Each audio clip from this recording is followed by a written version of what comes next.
I am Monica, 26 years old, and I work as a web designer, growing up in a small rural town with my grandparents, parents, and younger sister Linda. Life was far from fair. My sister, 7 years my junior, was the apple of everyone's eye. Her opinions were always prioritized, leaving me feeling neglected and unimportant. The favoritism was blatant. On Linda's birthdays, she received lavish gifts, while mine, close to Christmas, were combined into a single occasion, marked with practical gifts like books I had no interest in.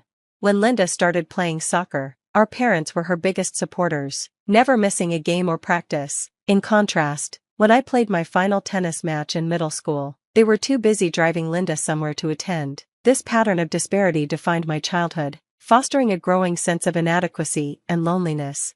Still, Linda wasn't blind to the injustice. She often stood up for me when our parents compared us harshly. "Monica is good at studying and teaching. She can do anything," she'd say. After my last tennis match, she even handed me a bouquet of flowers she had picked herself, whispering, "Good job." Our grandparents, too, tried to intervene on my behalf, reprimanding my parents for their behavior. But when my grandmother passed away, and soon after my grandfather, any buffer against my parents' criticism dissolved. Linda continued to support me for a while, but as my mother began targeting her with the same harshness, she eventually stopped. "If you're always going to side with your sister, you might as well stand outside too," my mother would sneer. To protect Linda, I told her to stop defending me. From then on, Linda focused on excelling in sports and academics, becoming the daughter my parents could proudly praise. Meanwhile, our parents' finances took a hit after the funerals, and they informed me there was no money for college. My dream of studying design at university was crushed. Instead, I graduated high school and took a job at a small design company far from home. There, I worked tirelessly, starting as an office assistant but seizing every opportunity to learn from the designers. My passion for web design kept me going, and I spent weekends studying online courses to build my skills. 3 years later, I was promoted to the design team, and 5 years after that, I became a full-fledged web designer, trusted with leading projects. During this time, I rarely returned home. Visiting only brought back the sting of my parents' disapproval, so I focused entirely on my career. 8 years after high school, I received unexpected news. Linda was preparing for university entrance exams, aiming for a prestigious medical school in the city. Despite everything, I felt proud of her. When she was accepted into her first-choice school, I congratulated her warmly. "Linda, congratulations, you've worked so hard, and I admire your dedication." She thanked me, her voice tinged with embarrassment, but soon revealed a concern. The school suggested a donation. "It's not mandatory, but Mom and Dad are worried about how it would look if we don't contribute. With tuition and living expenses already being so high, they don't know what to do." Linda planned to cover her living expenses with part-time work, but I could see the strain medical school would impose. My parents, unable to afford the donation, had pushed Linda to ask me instead of approaching me themselves. Their audacity left me stunned. Even though I resented their actions, I couldn't ignore Linda's predicament. I decided to support my sister, covering the donation and entrance fees so she could begin her new life at university. Linda moved into an apartment near the campus, and since it wasn't far from where I lived, I thought she could rely on me if she ever needed help. However, as she became immersed in college life, her responses to me grew increasingly curt.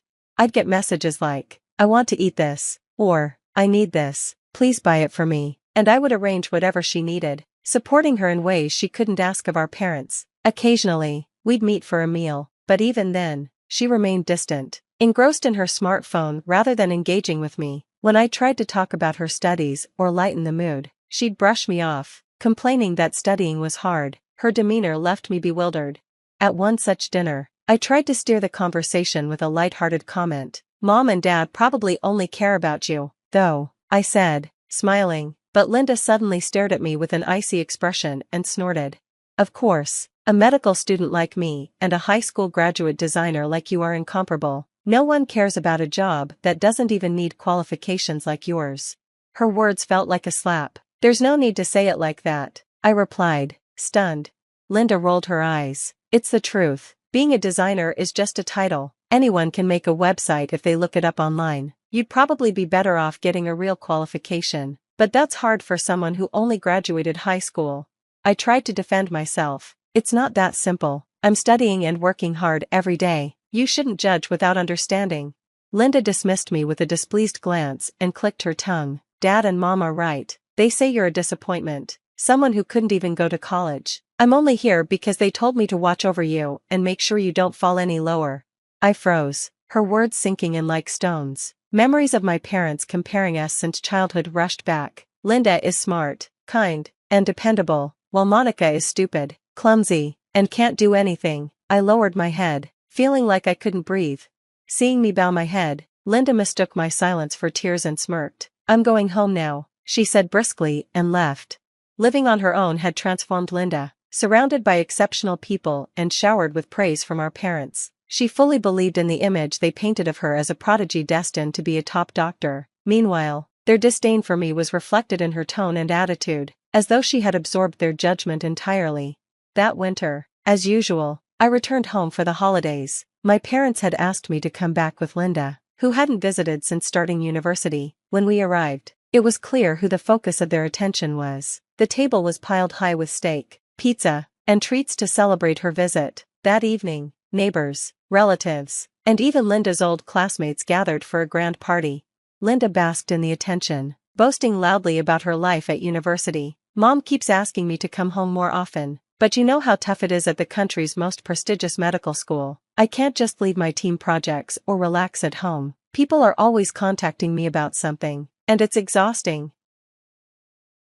I busied myself in the kitchen, avoiding the spotlight, but I could hear her voice dominating the conversation. To the parents and relatives, her boasting seemed fine, but to the neighbors and classmates, it must have sounded grating. When I brought out a tray of wine, an elderly neighbor tried to shift the attention to me. Monica, aren't you working in design? Before I could respond, Linda and my parents cut in. You can't really say much about her. She's trying, but she didn't even go to college. She's such a disappointment, my mother said bluntly. The room fell awkwardly silent. Many of those present hadn't gone to college themselves and were raising families or working hard, but they refrained from contradicting her. Only my parents and Linda seemed oblivious to the discomfort. Feeling humiliated, I tried to slip away, but Linda stopped me. You still come home a lot, don't you, Monica? I guess you don't think about anything. Maybe that's why you're so bold, she said, laughing loudly. Our parents joined in, laughing as if it was all a joke. If you say that much, Linda, it'll hurt her feelings. Poor Monica, my father added mockingly.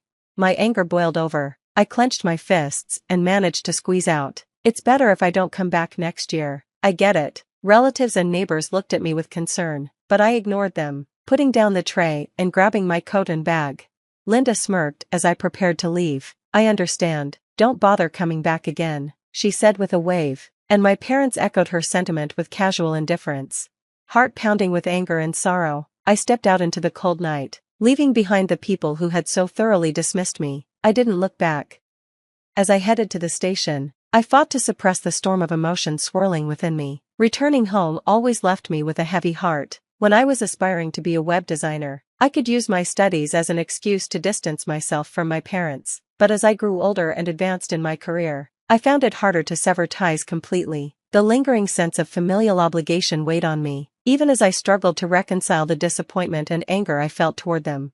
Linda was still a university student, young and inexperienced in the realities of working life. Perhaps that's why she couldn't grasp how much effort it took to navigate society independently. I told myself that our parents had likely done their best in their own way to raise their children. Still, it was undeniable that they had spent years putting Linda on a pedestal, praising her as a genius while adopting a condescending attitude toward me.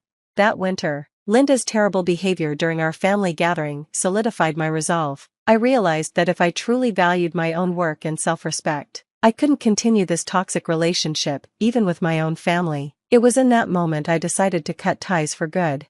Months passed after that decision. One day, I received an unexpected call from Linda. When I didn't answer, she persistently left messages, urging me to pick up. Reluctantly, I finally answered. Did you pay my tuition properly? Linda's voice carried a mixture of urgency and entitlement. I responded calmly. I paid the donation and the entrance fee before you enrolled. What about this year's tuition? The university is asking for it urgently, she replied. I don't know anything about that, I said. Even over the phone, I could sense Linda's discomfort. Indeed, I had drained my savings to cover her initial costs, the entrance fee, donation, and tuition for her first year. Those expenses had almost depleted my finances at the time, and I'd planned to pay subsequent fees as they came due. But after the incident at the end of the year, it was inconceivable that they would expect me to continue supporting Linda, especially after being told not to come home.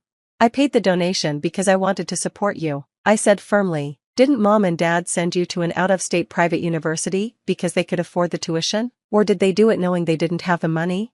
That's not it, Linda stammered. I have wealthy friends, so there are other expenses besides tuition and living costs. Mom and dad somehow managed those, but now they don't have the money for tuition. That's why they told me to contact you. It all made sense. My parents had likely counted on my financial support from the start, especially after I advanced in my career. I had moved to a major design firm, where my skills were recognized, and my salary had increased significantly, while I had saved diligently. My support for Linda was meant to be temporary, not a permanent obligation. From the sound of it, the savings meant for her education had been squandered on her leisure activities.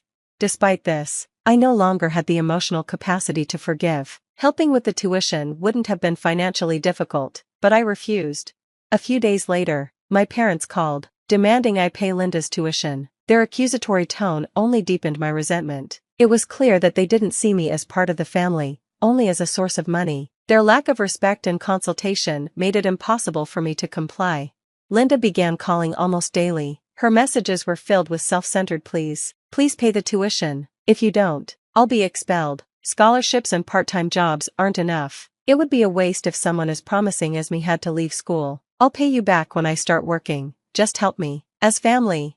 She even left absurd messages like, if you're upset because they told you not to come home, I can try persuading mom and dad. I saved her messages in a separate file, then deleted everything else and blocked her number. No one deserves to be treated as a doormat just because they're family. After that, I completely cut off communication with them. A relative later told me that Linda managed to secure scholarships and loans to cover her second year's tuition. However, without financial support for living expenses, she had to work part-time. Balancing work with her studies proved too difficult, and she ended up failing several courses. Eventually, she dropped out of university altogether.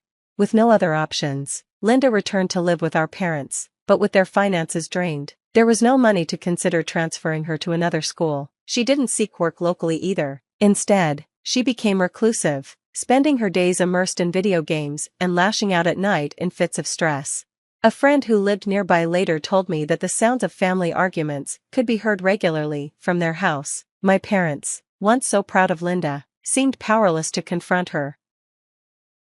As time went on, things only worsened. My father, under immense stress, caused a scandal while commuting to work. He was accused of groping a woman on the train, and though the case was settled without charges, he resigned in shame. My mother, who had little work experience, struggled to find a job that could sustain the family.